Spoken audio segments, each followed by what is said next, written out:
Honorable Speaker, sir, with your permission, I rise to apprise the House of certain important developments that have taken place pertaining to Shri Kulbhushan Yadav, an Indian citizen held in the illegal custody of Pakistan. The House will recall that Shri Yadav was awarded a death sentence by a Pakistani military court on fabricated charges.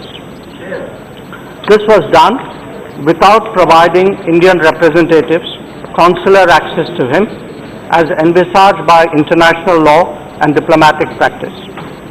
We made it clear even at that time that India would view very seriously the possibility of an innocent Indian citizen facing death sentence in Pakistan without due process and in violation of basic norms of law and justice. To ensure Shri Yadav's well-being and safety and to secure his release, the House is aware that we approached the International Court of Justice to seek appropriate relief. That body stayed the execution of the death sentence as a provisional measure. The matter was thereafter taken up in the ICJ for more permanent relief. The International Court of Justice, sir, yesterday delivered its judgment on the Yadav case. Significantly, the court unanimously found that it had jurisdiction on the matter, and by a vote of 15-1 pronounced on other key aspects of the case. The sole dissenting judge was from Pakistan.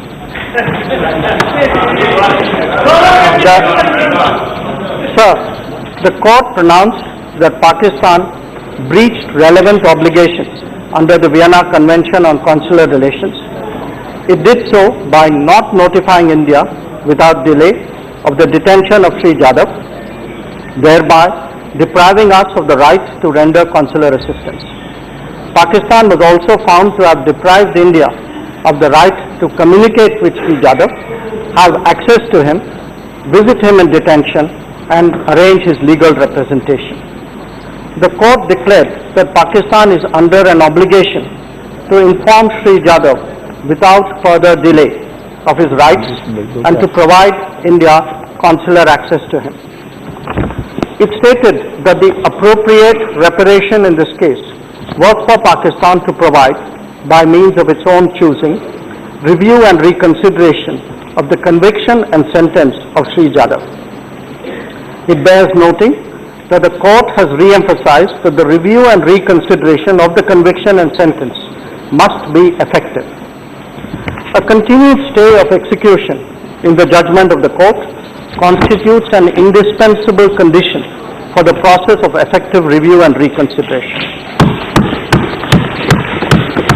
Sir, in 2017, government made a commitment on the floor of this House to undertake all steps necessary to protect the interests and welfare of Shri Yadav. Government has made untiring efforts in seeking his release, including through legal means in the International Court of Justice. I am sure that this House will join me in appreciating the efforts of all those involved,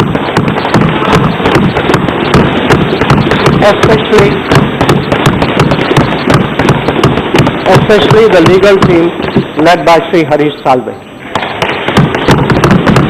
Yesterday's judgment is a vindication not only for India and Shri Yadav, but for all those who believe in the rule of law and sanctity of international conventions. The House, I am sure, joins me in welcoming this landmark judgment. The sentiments I express on this matter are those of the entire House, indeed of the entire nation. Sir, Shri Kulbhushan Yadav is innocent of the charges levelled against him. No forced confession, that too without legal representation or due process, will change this fact. We once again call on Pakistan to release and repatriate him forthwith.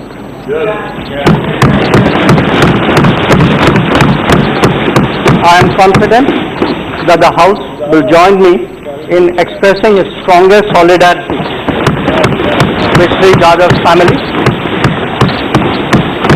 They, sir, have shown exemplary courage in difficult circumstances. I can assure the House that the government will vigorously continue its effort to ensure Sri Jadhav's safety and well-being as well as his early return to India.